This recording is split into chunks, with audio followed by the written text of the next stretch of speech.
we're just going to hang out for a little bit and let everybody get sorted out. It looks like our YouTube stream is being very on time, and it says we have a minute left still where I am. So there's going to be a little bit of a delay. I see it's starting now. Cool. Okay. Well, hi everybody. We are here. I'm here with Sarah Winnicki, who is our special guest tonight, and I'm so excited to hear the presentation. We've got a few minutes left, maybe like 2 before our meeting officially starts, so we're just going to hang out here for a second and let everybody get caught up on our streams. But yeah, thanks for being here, Sarah. Thank you. I'm very excited. Cool. While people are waiting for us to officially get started, I will just remind you that I'm watching Facebook and I'm watching YouTube here. So if you have any questions at all, both for Audubon or for Sarah, go ahead and leave those in your comments or the chat, and I'll make sure that they get answered either by myself or by Sarah. So we're keeping tabs on that, and yeah, we'll try to get as much interaction as possible despite this being a virtual meeting.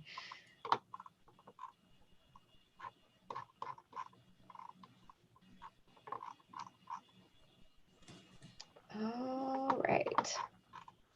Making sure that we are out. Yes, we are. Cool. And I'm just going to make sure I have all of my correct videos pulled up so that I can actually monitor these chats, like I said. Awesome.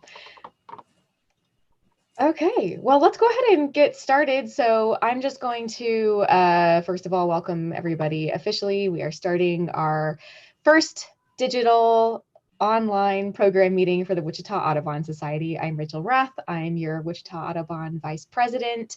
And today we are going to be hearing Cowbirds, Villainous Mobsters or Falsely Maligned Native Species, a Biologist Perspective by Sarah Winnicki, who is here with me tonight.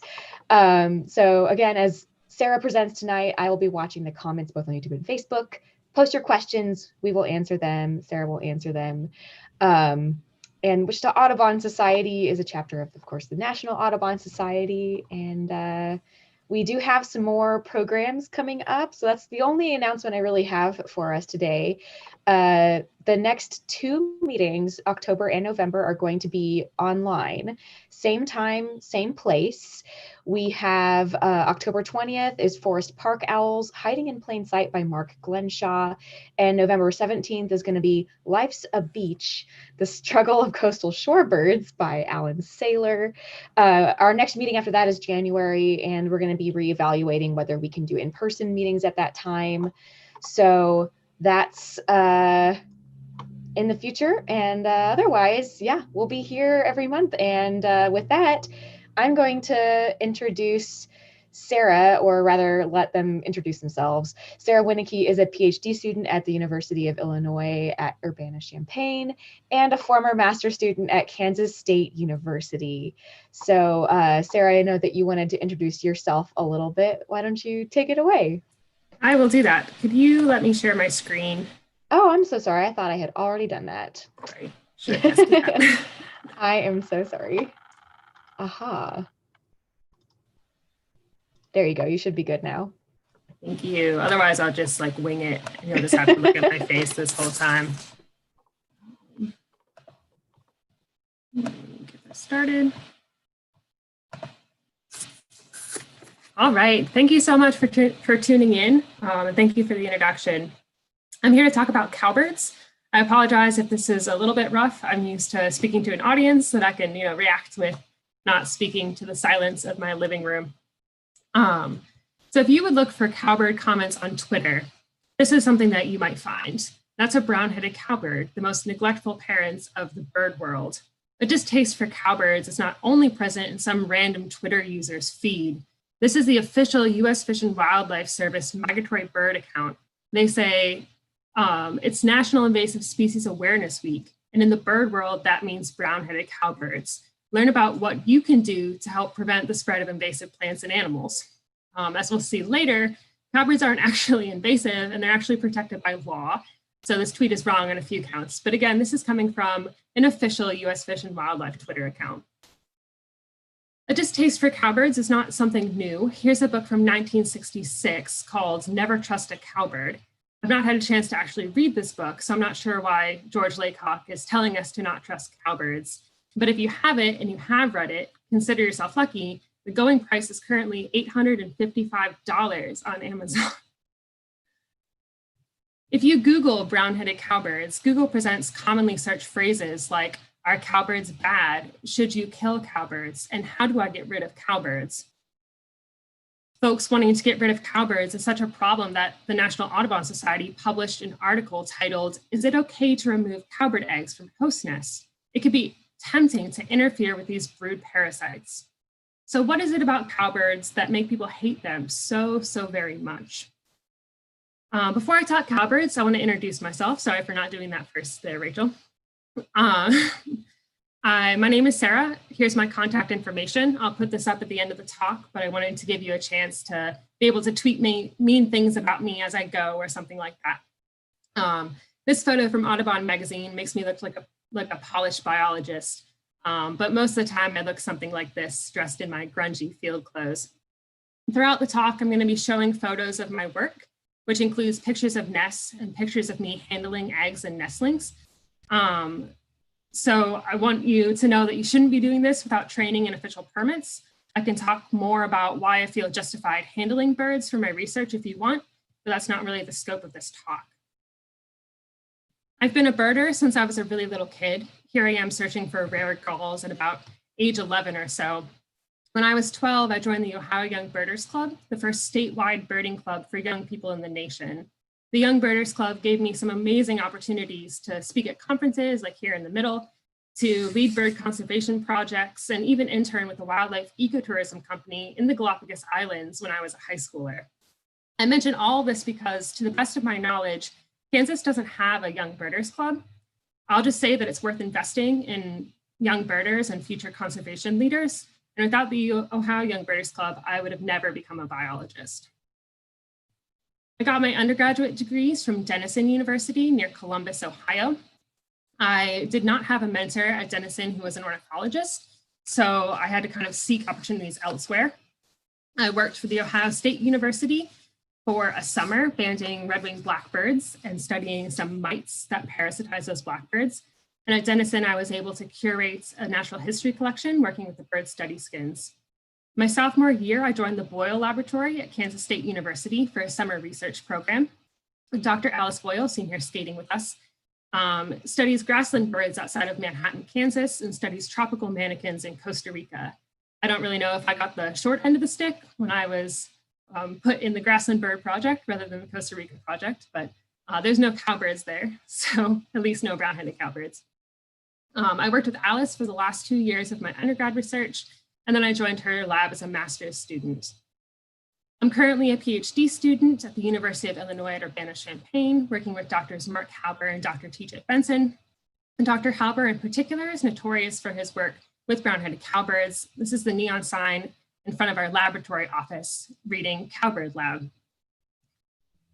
So enough about me, what about cowbirds? I'm going to start us off with a brief introduction to cowbirds' mating strategy so that we're all on the same page.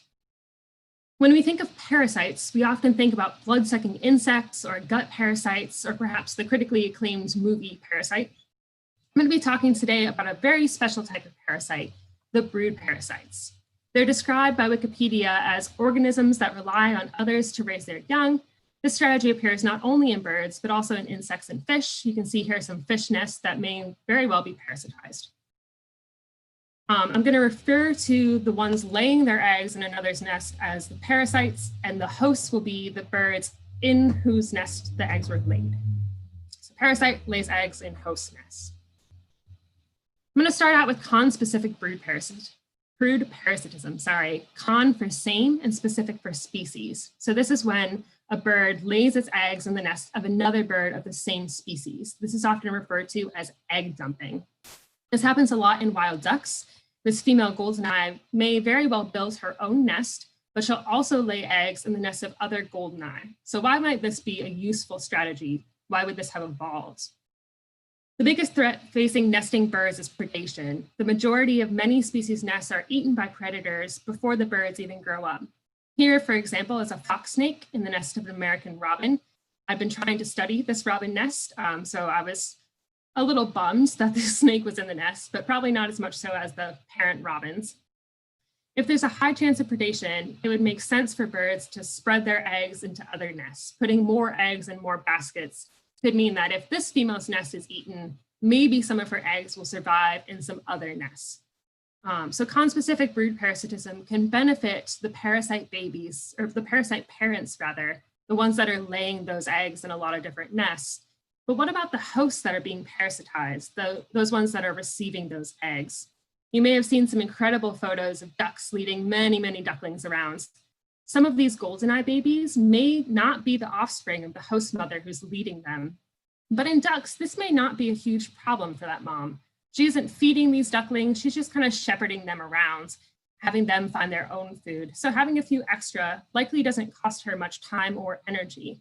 In fact, it might even be a good thing, because if you're a bass and you're grabbing a duckling, if there's a lot of them, you're reducing the chance that it's one of yours that gets eaten. On the other side of the spectrum are my beloved songbirds. Here are these creepy little alien babies begging for food inside a nest. They require a lot of parental care to grow up. The parents need to bring food nearly constantly for these birds to survive. Therefore, an added nestling can come at a great cost to the parents. Despite this, many of our backyard favorites are actually still conspecific brood parasites. And that brings us to the next type of brood parasitism, heterospecific brood parasitism, hetero for different, specific for species. So this is when a bird lays its eggs in the nest of another species rather than its own species. Our yellow-billed cuckoos make their own nests and raise their own young, but sometimes lay some extra eggs in the nests of other species, like for example, northern cardinals. And that leads us to the last type of brood parasitism. This is obligate heterospecific brood parasitism. This describes a strategy where a bird lays its eggs in the nest of another species and never makes its own nest at all, instead totally relying on those other host species to care for its young. This strategy has evolved 7 different times in 7 different groups of birds. I'm going to walk you through them all really fast. I know I came to talk about cowbirds, but there's some really cool examples here that I want you to get to know. So the first is the black-headed duck. This is a species of stiff-tailed duck from South America. These birds never build their own nest. They always lay their eggs in the nests of other ducks, coots, and even gulls. The baby black-headed ducks are independent within a day after they hatch. So it doesn't matter that the gulls don't know how to care for a duckling. These little black-headed ducks are fine. There are 3 types of African finches that have evolved obligate heterospecific brood parasitism: the indigo bird, the cuckoo finches, and the whitas, some of which have these amazing tails. These birds each parasitize a specific host species, which gives rise to some amazing mimicry between the hosts and the parasites. On the left are photos of host eggs. These tawny flanked pinia eggs, prinia, I guess, these birds lay eggs of many different colors. Some are green with speckles, some are orange with stripes, etc. The cuckoo finch that parasitizes this nest lays an egg that matches the host egg. So if the prinia laid some blue spotted eggs, the cuckoo finch would lay blue spotted eggs. And this happens with other host species as well.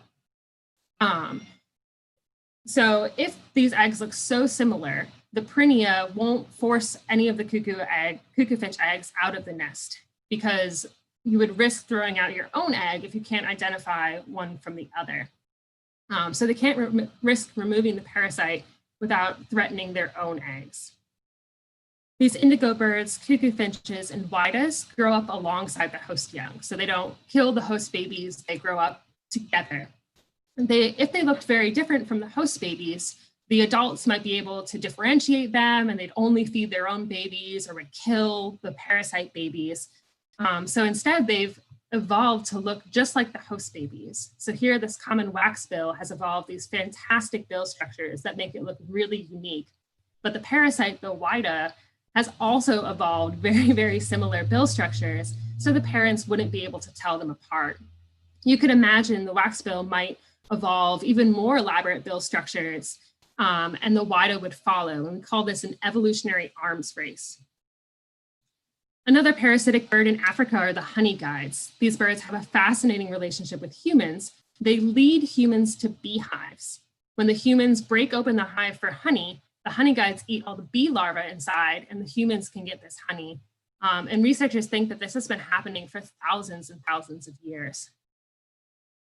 Unlike the finches that grow up alongside the host nestlings, honey guide chicks kill any egg or nestling in the nest that they parasitize.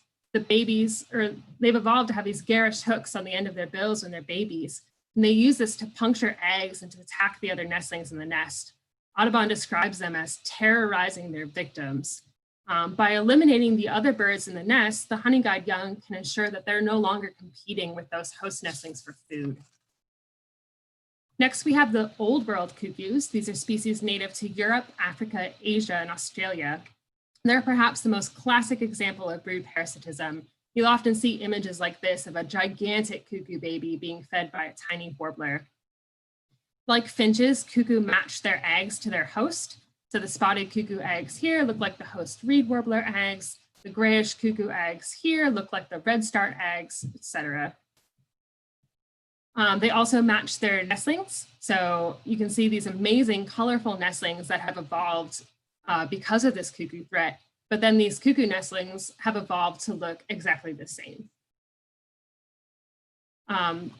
These cuckoos are also pretty notorious for kicking out the eggs and nestlings. This doesn't happen in all cuckoo species, but definitely in some.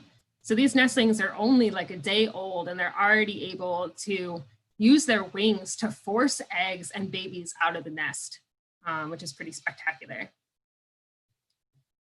Next is the New World cuckoos. So these are from North and South America. As I mentioned before, our cuckoos here, the black-billed and the yellow-billed cuckoo, are not obligate heterospecific brood parasites. They do lay their own eggs in their own nests and raise their own babies, but something like this beautiful pheasant cuckoo does not.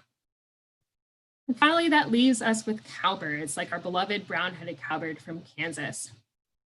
Some cowbird species, like the screaming cowbird seen here in the middle, only parasitize one host, in this case, a bird called the baywing. This allows the screaming cowbird to evolve to match the baywing, just like some of those other species I've mentioned. So you can see that they have kind of similar bay-colored wings, look pretty close overall. But interestingly, the shining cowbird, another cowbird species, also parasitizes the nest of these baywings. The shining cowbird parasitizes hundreds of species, so it hasn't evolved to look like any one of them in particular.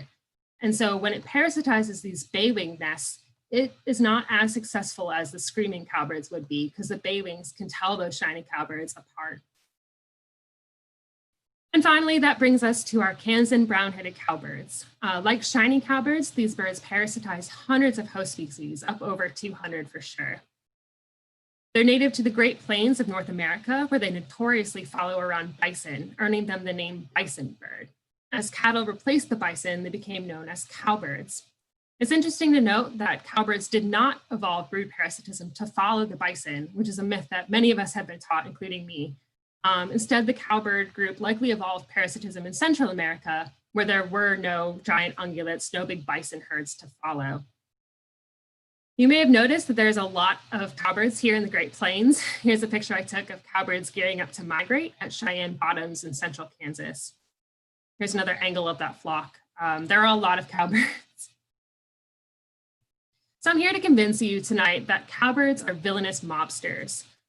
Just a warning, I'm going to be showing you videos of birds getting killed. So they're not gory, they're not bloody, but if you don't want to see cowbirds being villains and killing other birds, look away, and I'll let you know when I start a video. So why are cowbirds villains? Well, for starters, raising baby birds takes a lot of work.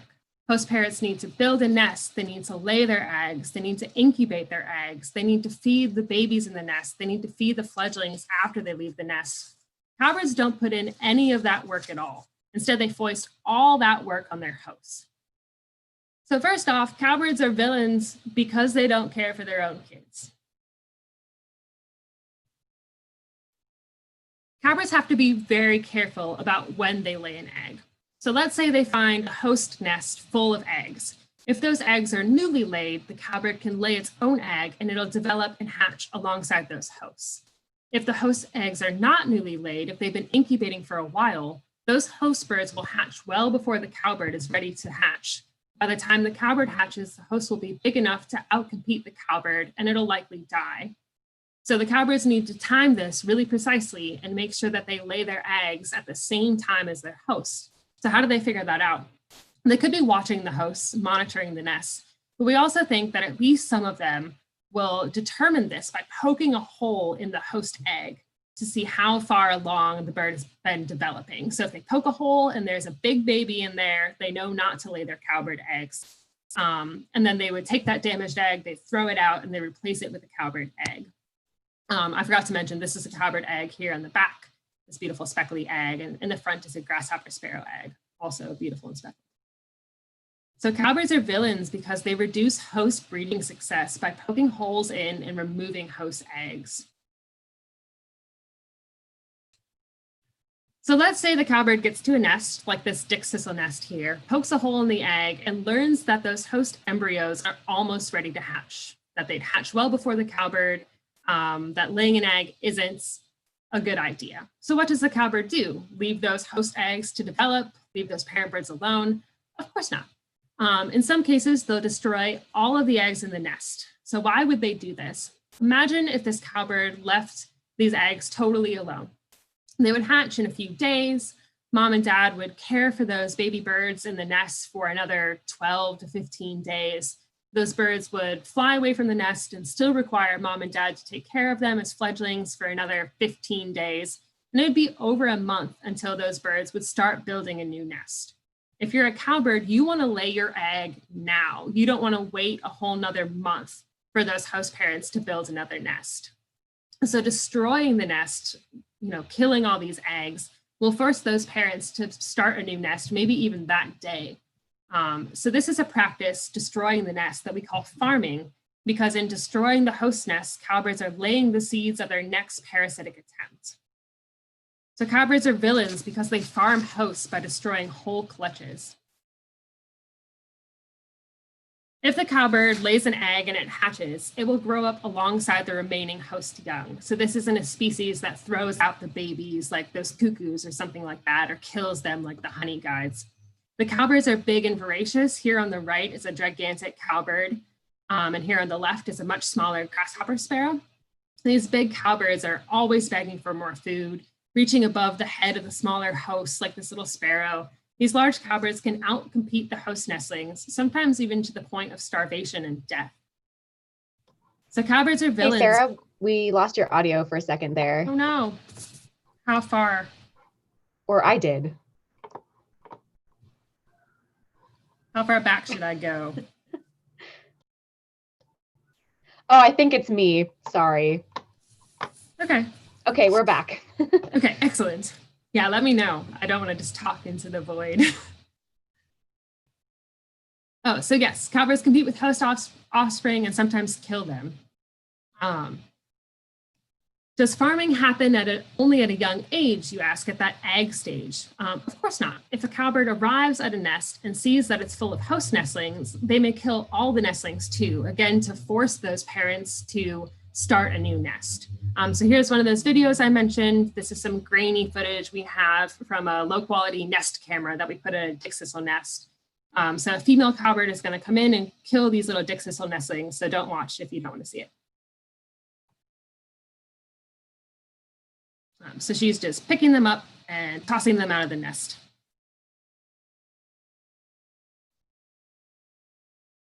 So cowbirds are villains because they farm, once again, by killing all the nestlings, forcing those parents to start a new nest.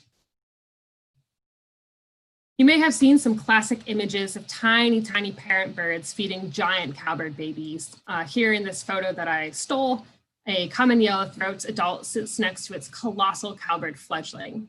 As you can imagine, raising this huge baby is a lot of work, and it's super stressful to the parents. It can impact their health and the health of the other babies they're trying to raise.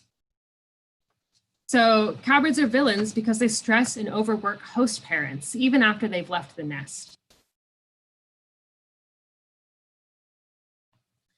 As you can see, there's a lot of costs to being a cowbird host parent. So many native species have evolved ways to avoid being a cowbird host altogether. So tiny little yellow warblers, like we have in Kansas, can recognize cowbird eggs. When they see a cowbird egg in the nest, they bury it under more nesting material, then lay their eggs on top of the buried cowbird egg.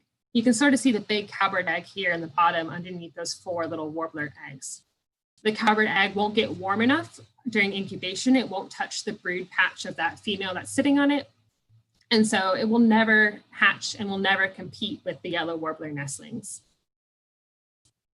Some birds, like our American robins, simply chuck cowbird eggs out of the nest. Like as soon as they come back to the nest and they see that there's a cowbird egg, they poke a hole in it and they throw it away instead of opting to raise that cowbird baby. But some birds do raise cowbird babies, which begs the question, why? Have they just not evolved to recognize the eggs? Do their eggs look too similar so they can't risk throwing them out? Maybe their bill isn't shaped right and they can't actually remove the cowbird egg at all. But here's some grainy footage of a grasshopper sparrow male. So these are species that don't remove cowbird eggs, they raise the cowbird babies.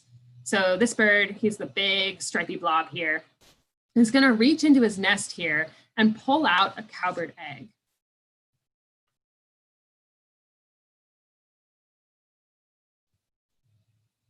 So fascinatingly, you could see those babies begging in the nest while he did that. I'm going to show it again.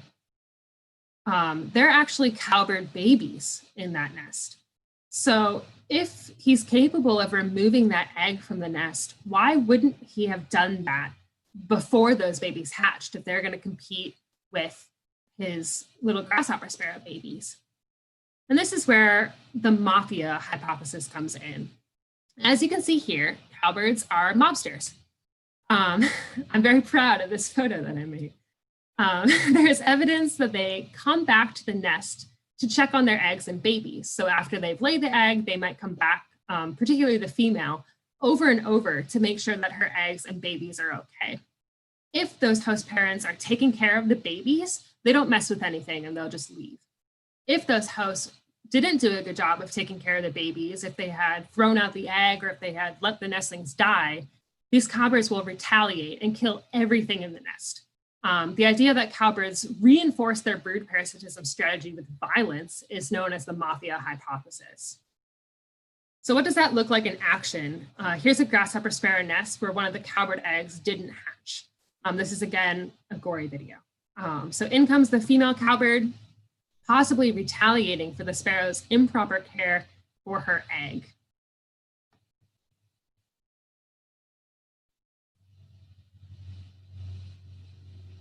You can see there the cowbird egg left in the nest by that little baby sparrow. So she kills them all. So I don't know for sure that that was her egg. I don't have genetic data for this particular bird, but it definitely is a possibility that that was her egg and it didn't hatch, so she's retaliating. And so this could keep these host birds from evolving a strategy to get rid of cowbirds, because any bird that did get rid of cowbirds would lose all of their babies and couldn't pass those genes on. So they'd never learn as a species to get rid of cowbird eggs or nestlings. I've seen this in person as well as on these cameras. I was watching a nest. The sparrows were almost ready to fledge the nest. They were very big babies, and a male and female cowbird came in and killed them all right in front of me. So it's brutal. Cowbirds are villainous mobsters. They will destroy host nests if the cowbirds aren't taken care of. This mafia hypothesis again. Finally, I've mentioned that cowbirds are native to the Great Plains. They like open grasslands, but however, as human colonizers started clearing the forests to the east and west coast, the cowbirds have extended their range. You can see here they moved into the upper northeastern portion of New England in 1800. They've moved into the south as late as the 1980s. So now they're interacting with species that haven't evolved to deal with them at all. That includes the endangered Kirtland's warbler. As humans destroyed the Kirtland's habitats and opened up the surrounding forests, the cowbirds started totally decimating their population. Now, researchers put out these cowbird traps. They'll bait them with a female cowbird, and the male cowbirds will fly in through the top of the trap and can't get back out. And when they catch the cowbirds, they kill them all. This is also used to save some other endangered species at risk from the cowbird, like this black-capped vireo. So what's the verdict? Cowbirds are villainous mobsters. You can take a look at that long list. Have I convinced you that they're really bad news? Now, for the rest of the talk, I'm here to convince you that they're falsely maligned native species. So first of all, does brood parasitism as a strategy make a bird evil? Can we assign human ideas of good and bad onto a bird? Brood parasitism is simply a strategy that these birds evolved, just like other birds evolved to be better at taking care of their own young. I asked Twitter whether or not cowbirds were good, and the majority of people, total of 811 people total, the majority of those people said that cowbirds are in fact good, or yes, they are good. So many clarified in the comments that, again, there's no such thing as a good or a bad bird. I also asked Twitter if they liked brown-headed cowbirds, and surprisingly, the majority answered that they did. So maybe I'm just preaching to the choir. Maybe everybody believes that cowbirds are great and they love them, in which case I'm done here and I'm very happy. So maybe cowbirds aren't so evil after all. Maybe we can't impose our own moral standards on a naturally evolved strategy. I've already shown you the slide illustrating cowbirds' range expansion. However, they're native to North America, remember. They're spreading into other parts of the continent because humans are opening up the forests. But interestingly enough, they were once quite widespread over the continent altogether. Cowbird fossils have been found on the east and west coasts, presumably from a time around the Pleistocene when the continent had more grasslands. So they are in fact native to the entire continent, just not in the timescales that we as humans think about very often. So maybe they're just falsely maligned, even though they're a native species. I mean, these aren't invasive species like the US Fish and Wildlife Service would have you think they are in that horrible tweet. These are native birds. Like almost all songbirds studied, cowbirds are in decline. They're declining by a little over 0.5% per year. I think this is data from New Hampshire showing that the birds are declining in abundance from like 1960 to now. So these birds are threatened, just like our native species. They're just like other native species. They're in decline. So cowbirds are a native species in decline. I would argue we should be protecting them, not villainizing them. And I say that after I spent 20 minutes villainizing them. I get the irony there. Twitter commenters would have you believe that cowbirds are bad parents, but think about how much work it must be to be a female cowbird. You need to search all day for a nest. You need to learn about the contents of the nest, like how old those eggs are. You need to lay an egg in the nest, which is a very energetically expensive process. And then you need to check back up on that egg and the nestlings after they hatch. In fact, cowbird females may repeat this process for as many as 50 eggs a year, which is many, many more than other species of birds would lay in their couple of nests. You could argue that this makes them exceptional mothers, albeit in a slightly non-traditional way. So cowbirds may actually be good moms. They put in a lot of energy into being parents, even though they're not doing it in the way that we think of when we think about bird parents. And finally, a topic really close to my heart and to the hearts of my lab mates, cowbirds are absolutely great subjects for researchers. As a professional biologist, I'm interested in growth and development. When I was working in Kansas, I noticed this fascinating pattern in sparrows. So I was taking blood samples from these birds to figure out who the parents are. I wanted to know who dad was. And so I wanted to take the blood samples when these birds were old enough that I wasn't going to be hurting them, but not too old that they'd be flying away when I touch them.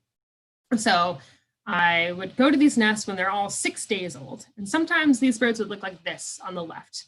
These babies are gigantic. They sort of look like birds at this point, not little aliens. They're ready to go, ready to leave the nest. They're not happy that I'm touching them, things like that. Other times they look like this little bird here on the right. So this is a bird that's the exact same age as its sibling, which is also in my hand. But as you can see, it's substantially smaller than its sibling. So why? I want to know what's causing these difference in growth rates amongst these birds at a single site in Kansas, in a single species. And I want to know if brood parasitism is impacting them. So does competing with the cowbirds in the nest influence how these birds grow? Have they evolved strategies to deal with these cowbirds, or are they really suffering the consequences of these cowbirds? Are these birds that aren't growing as fast, is it because there's a cowbird in the nest?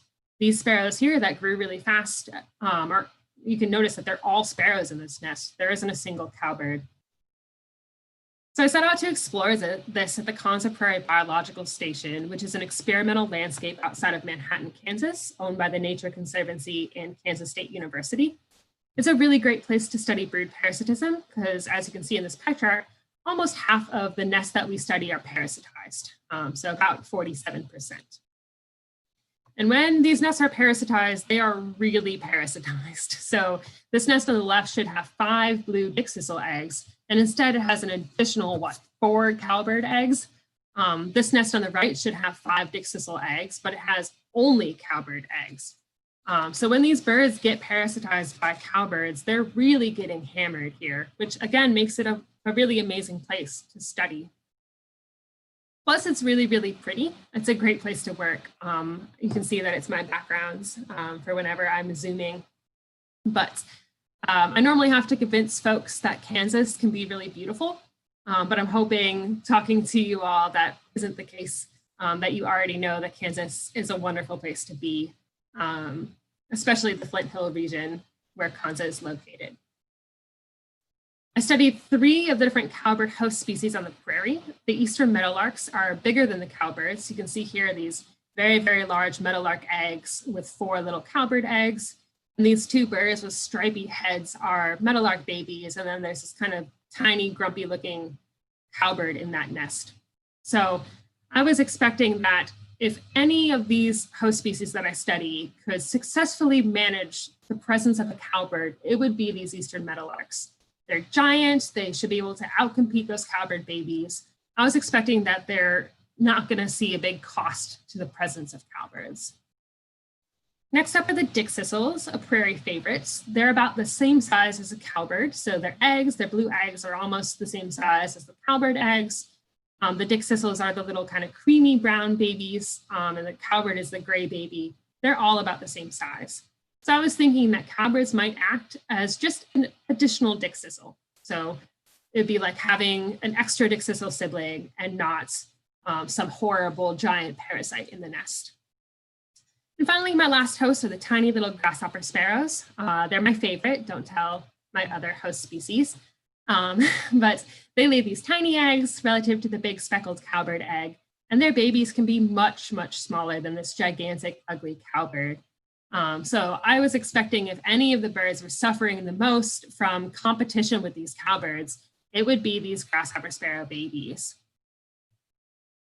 So I studied how these birds grew up. So I measured them every other day.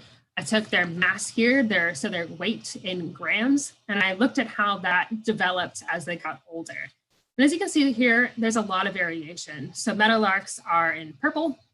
You can see that some of them are 45, almost 50 grams when they're 9 days old, whereas some of them are only 20 grams. So some are double the size of other meadowlarks, even though they're the same species growing in the same habitat, in the same 35 square kilometer area. Could that be because of cowbirds? Could those lighter birds be the ones that are competing with cowbirds in the nest, and those heavier birds be the ones that didn't have cowbirds? And there's also this kind of substantial variation with dickcissels and grasshopper sparrows too. You just can't see it because the meadowlarks are so much bigger, they kind of shrunk the dickcissel and grasshopper sparrow lines. And instead I found there was no effect of cowbirds on any of the species growth. So this tiny little grasshopper sparrow is somehow able to compete with this giant cowbird and not suffer any consequences for its growth.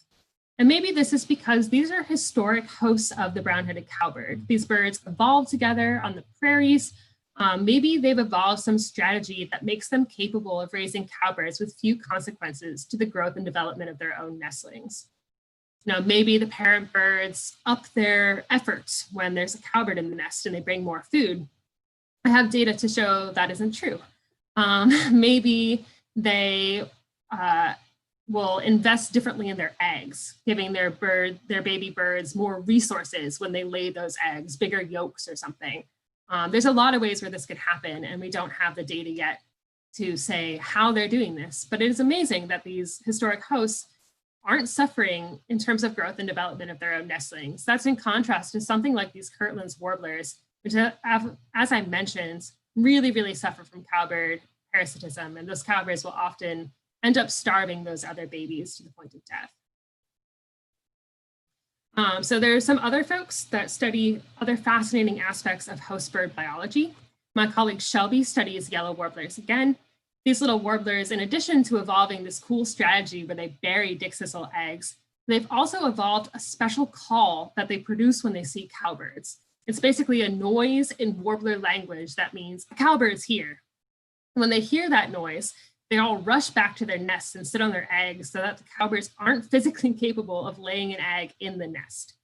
And incredibly, Shelby has learned that red-winged blackbirds can also understand this call. So they know what warbler language means cowbird. They know that it means cowbird, and they'll defend their territories as if a cowbird is nearby. So all you have to do is just play that warbler noise, and they'll react as if there's a cowbird there. So another way that we could study how hosts work by looking at the effects of cowbirds. I now study American robins. Instead of the beautiful prairies of Kansas, I work in tree farms in Illinois. It's not really the same, but robin nests are really, really easy to find. If you've ever tried to find grassland bird nests, you'll know that they can be a nightmare to find. So for robins, I just have to like walk up to a tiny hedge and be like, oh, look, here's a nest full of robins. So if you were to give a robin a 3D printed egg and you were to paint it robin's egg blue, they would accept it like it was one of their own eggs. So here, I don't know if you can see my pointer, but this little, there's like one tinier egg kind of buried under the other eggs. That is a 3D printed robin egg that we've painted robin's egg blue. So yeah, they accept those eggs as their own, all is well and good. If you give them an egg that is painted dark royal blue, they will accept it 50% of the time and reject it 50% of the time. That's just like an inherent robin thing. That's how robins work. It depends on the robin individual. So you may remember that I mentioned that cowbird or that robins always reject cowbird eggs. But does the presence of a cowbird's egg teach them that a brood parasite threat is nearby? And does that change their behavior? So if they see a cowbird egg in the nest, does that make them think, oh shoot, cowbirds are nearby. I need to be on the lookout for cowbird eggs. So to test this, we printed out 3D printed cowbird eggs, as you can see here. And we put them in robin's nests, and as expected, they almost always chucked out that cowbird egg. For another group of robins, we gave them a robin's egg blue egg, and they always accepted it like we expected because they thought it was one of their own. The next day, we gave every single one of these royal blue eggs. And we know from other work again that normal robins will throw this out 50% of the time. And that's what happened for those robins that had seen a robin's egg blue egg. So they're like, there's no threat around. Here's this weird object. I'm going to toss it out or I'm going to keep it, just like a normal robin. But fascinatingly, the robins that saw the cowbird eggs almost always kicked out that royal blue egg. So it's like they learned that cowbirds were nearby and were more critical of the things that they found in their nest because they knew that there was a threat nearby. So we're using the process of brood parasitism to study how robins think and how they behave. Again, something we couldn't do if robins weren't rejectors of cowbird eggs. Two more of my colleagues study how host species respond to cowbirds. Hannah and Nick are both PhD candidates here. They both study the impact of cowbirds on prothonotary warblers, which are gorgeous and one of the best warblers. You can fight me on that. So cowbirds are really great models to study, especially to study the evolution of host species. So we can think about how these hosts evolved to grow up, or how they evolved their bird calls, or how they evolved to listen to other birds and things like that.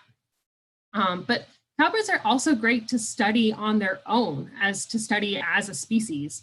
In addition to looking at how cowbirds impact prothonotary warblers, my colleague Nick also looks at the cowbirds themselves, how they grow up and how they develop the muscles that they use to beg for food. And that work is still ongoing, so I can't share any like cool findings from that yet. But you should check out Nick and Hannah's work if you get a chance.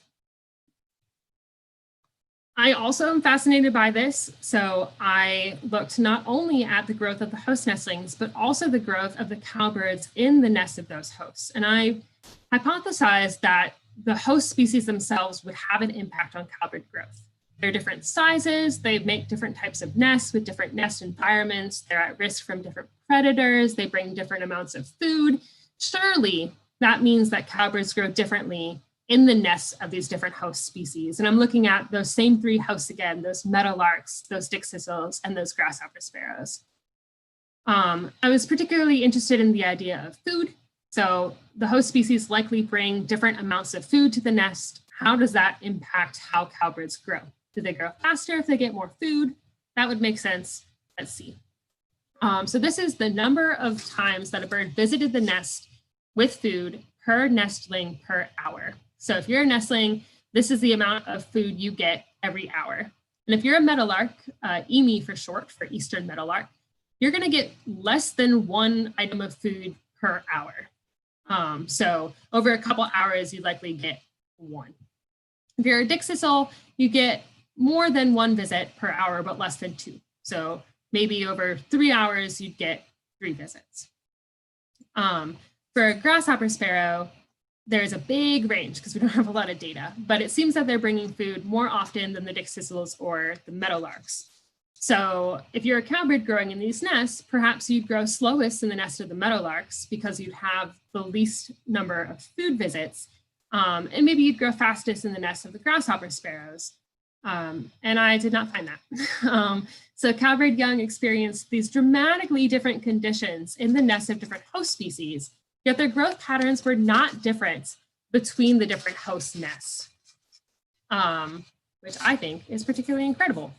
To add some more drama to this story, I now study how cowbirds grow in the nests of red-winged blackbirds and song sparrows, and I found that there is in fact a difference between these hosts. Cowbirds grow faster in the nests of song sparrows than they do in the nests of red-winged blackbirds.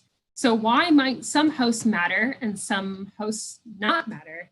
I wish I could give you an answer to that question, but we're going to form this big scientific collaboration and measure cowbirds all over the United States, fingers crossed, and hopefully kind of delve into this a little bit more. So cowbirds are fascinating models to study on their own. So to study something like the effect of environment, like the host environment on growth. They are also really neat models to study the decisions that parents make, study cognition. There are research groups that present cowbirds with different touchpad screens and ask them to count to see how well cowbirds can count, because counting could be important if you're looking at the number of eggs in a nest. I wish I had time to show you all of that research. I don't know where I'm at on time because I didn't start my timer, but it's really cool. Cowbirds are great. So are cowbirds villains, or are they falsely maligned native species? I've tried to be balanced, fair and balanced, but I have been accused of not being a biologist, but rather being a cowbird apologist, someone who spends their time apologizing for cowbirds and supporting them even when they don't deserve it.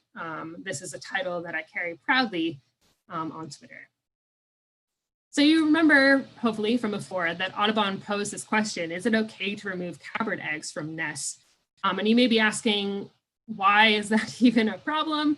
Are people doing this? And it turns out they are. So people will throw out cowbird eggs when they find them in the nests of host species to help those host species avoid the costs of cowbird parasitism. I asked some people on Twitter again if they would remove a cowbird egg if it was legal. And the vast majority said no, that they wouldn't touch it. Some people said it depends. And they said they'd remove it if it was in the nest of an endangered bird or something like that. But still 7.6% of 341 people said that they would remove it. So that would be, 26 cowbird eggs tossed out of nests. Why is this a bad idea? First of all, it's illegal. They are native bird species. They're protected by the Migratory Bird Treaty Act, just like any other bird species protected by that act. You can't mess with their nests, you can't mess with their eggs, you can't mess with their feathers, you can't kill the adults. And this has some really real consequences. This spring, the incoming president of the American Ornithological Society actually resigned his post when it became apparent that he had removed a cowbird egg from a vireo nest. So maybe normal people wouldn't have these same consequences, but if you're leading an ornithological society, it's probably not a good idea to remove cowbird eggs from nests. So don't remove cowbird eggs. They're a native species, they're in decline, they're protected by law. Don't do it. And if that's not enough to convince you, just think about how much you're going to be stressing out the host parents by going to that nest. So if you're walking up to a nest, these parents are going to be stressed. They may spend more time away from the nest. They may not be incubating their eggs like they should. So anytime you approach a nest, if it's to remove a cowbird egg, if it's to take a picture, if it's to measure a nestling, you're going to be stressing out those parents. They may not, that may affect their health. It could affect the health of their babies. They could even abandon the nest if they get so stressed out. So don't do it.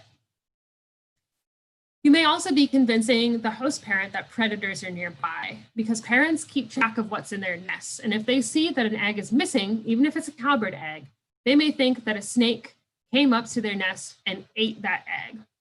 And they're probably not going to want to invest the rest of their time and energy into a nest that they know a predator already has located. So it's probably doomed anyway. Why waste your time continuing with that same nest? This is a photo of a speckled king snake about to eat a dixisol nest with a cowbird egg. This is one of my proudest photography moments of all time. So please appreciate this photo because I love it and I took it. It can also result in mafia retaliation. Remember, these birds may be coming back to check in on their nestlings. And if this cowbird parent doesn't see its egg in the nest anymore, it could destroy everything in the nest. So don't remove cowbird eggs because you may end up dooming the whole nest, either because the parents are going to be stressed, they're going to abandon because they think there's a predator, or the cowbirds are going to come back and wreck everything. And finally, I really love cowbirds. So if that doesn't convince you to not remove cowbird eggs, just remember that I love cowbirds and I am going to be very sad if you hurt them. I like them a lot for a variety of reasons, but especially because they perch on your finger when you measure them and they make you feel like a princess, like a Disney princess. So hopefully that's been entertaining and you've learned something about cowbirds. I'd love to take any questions that you have. And I'm sorry if you've been posting them into the chat because I realized I never had the chat open. So, no, it's fine. I've been collecting them in a Word document, so I wouldn't completely interrupt you. But we'll let people get a chance to add some more. Somebody did request, actually, we've got Shelby watching, and there was a request to have your lab mates' Twitter handles and stuff too, so that we could want to follow them. I posted your Twitter link in the chat too. And while you're looking at that, somebody wanted to know how you identify nestling cowbirds. Like in some of those pictures, they all look very similar. Yes. First off, here's Shelby's handle at bird_sock. And I swear I added, oh yeah, here they are. So Nick's Twitter handle is just his name, Nick Antonsen, and Hannah's is her name with an underscore between the first and the second name. So Hannah underscore starts there. Awesome, cool. And then how do I tell those cowbird babies apart? Has everybody gotten that? I don't want to move ahead too quickly. Yeah, you can also follow our advisor, which is just at Cowbird Lab. And all of us kind of interact with him, so you can find our work through him too. Awesome. All right, so let's talk meadowlark babies. So meadowlark babies, there's 2 of them in this nest and there's 1 cowbird. So the meadowlarks have kind of yellow speckles already when they're little babies, and they start to get a yellow stripe on the top of their head. You can imagine when they're little pink, ugly alien babies, they don't have these feathers yet. So it's kind of hard to tell them apart. And they both have this kind of like white edge to their bill, what we call a gape. So both this cowbird baby and the meadowlark baby has that white edge to their bill as soon as they're born. So sometimes it seems like a bit of a guessing game. I'll monitor a nest, so I'll know there's supposed to be 2 meadowlark nestlings and 1 cowbird nestling. And I'll get there and be like, okay, here are 3 pink wiggly babies with white beaks. What are they? And we mark them with Sharpie so we know which nestling is which when they grow up. We just color on their leg a little bit. It doesn't hurt them and it helps us figure it out. So if we measure one and we think it's a meadowlark the whole time and it gets to the stage where it has feathers and it's not a meadowlark, then we just go, oh shoot, we're gonna have to go back and edit our data sheets and say this is a cowbird. But it's also a good rule of thumb that cowbirds beg constantly. So if you have a baby bird, even if it's like an hour old and it won't stop begging for food, even in your hand, it's probably a cowbird baby. If you have a baby that's playing dead, even when it's almost ready to fledge, that's a meadowlark baby. So they're kind of hard to tell apart. The next are my dickcissel babies. Oh, my screen froze. Dickcissels. So dickcissels, even when they're tiny pink alien babies, they have this yellow on their bills. So you can see the gray cowbird baby here has a white edge on its bill, and the dickcissel babies have yellow edges on their bill. So that's how I can tell those apart. And once they get their feathers in, the dickcissels are brown and the cowbirds are gray. And finally, the grasshopper sparrows, you can see this little baby here also has yellow on its bill instead of the white bill of the cowbird. And the cowbirds are almost always substantially larger than those grasshopper sparrow babies. So it's pretty easy to tell. Big giant baby cowbird, tiny little baby grasshopper sparrow. Does that answer your question? Oh yeah, that makes sense. That's so cool. Who knew there were so many differences, subtle or otherwise, in all those different nestlings? Let's see. Richard Wilson wants to know if you could say something about imprinting regarding cowbird fledglings in the host species. Yeah. So my lab mates can correct me if I get the story wrong. I think some of them are watching. But in a host species, the birds learn who they are by like listening to their parents. Even in the egg, they can listen to who their parents are. They start to learn what their species sounds like. And that's how they know that they're a grasshopper sparrow or that they're a meadowlark or something. But you can imagine if you're a cowbird baby, you're hearing the wrong species. So how do you learn that you're a cowbird? And it turns out female cowbirds make this special call. And that special call, when the baby fledgling cowbird hears it, it unlocks the cowbirdness in their brain. So they learn that they're a cowbird when they hear this special chatter call. So yeah, again, call me out if I'm wrong, lab mates, but I'm pretty sure that's how the story works. That's amazing. And actually, song learning in cowbirds was another one of my questions, because I had heard that there's like maybe some kind of template that, they're attuned to their own parents' calls and stuff. So that answers that question too. Holy cow. Yeah. It is fascinating because baby birds have to learn their calls for the most part. So if you're a baby grasshopper sparrow, you need to listen to the grasshopper sparrows around you during this really critical window in your development. And that's when this song learning happens. But cowbirds may not hear cowbirds nearby when they are in that critical window. So surprisingly, they know their songs from the beginning. That's just a genetic characteristic of cowbirds, which is fascinating because it's not of host. Yeah, that is just mind-blowing. Oh, so cool. The Kansas Alliance for Wetlands and Streams asked earlier, they were just curious how the honey guide's evolution was influenced by human selection. Do you know anything about that? I'm not sure, unfortunately. It's a really fascinating story and something I only learned recently, which is embarrassing because I study brood parasites. But we think this happened potentially so long ago that we wouldn't see many signals of that anymore. But again, my lab mates could probably help me out. They know more about honey guides than I do, but I just think they're fun. So I always mention what little I know about them. Yeah, of course. Linda wants to know if you can say something or anything about the grasshopper sparrow banded red over black. I don't know if that's like a story or something. Let's see. Did I show that bird? I'm gonna nauseatingly go back really fast. Maybe. I froze my screen. Oh no. This one? So this is a bird. If you've ever been to Kanza, there's a nature trail that's open to the public, and then the rest of the biological station is closed to everyone but the researchers. And so this was actually a bird living on the nature trail, which is pretty cool because I got to like interact with people as they walked by, and I was sitting in the blind watching this bird. It's a male, so he successfully raised, if I'm remembering correctly, 4 grasshopper sparrow nestlings only, no cowbirds. And I watched him from a blind for, I think, 5 days of that development period, trying to figure out how often he came to the nest, how often he fed his nestlings, what he was feeding them when I could. So here he's got some scrumptious, looks like caterpillars or larvae of some sort.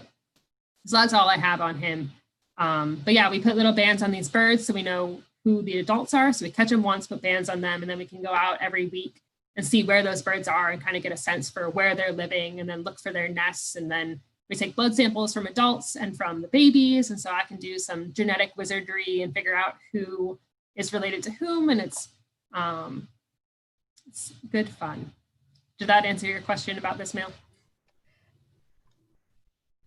Hopefully, Linda said that was in fact the one she was talking about. So if she comments something else, I will let you know. But that's cool. I want to go to school for genetic wizardry. Is that a major? That's a technical term, yeah. You'll see that in the scientific literature.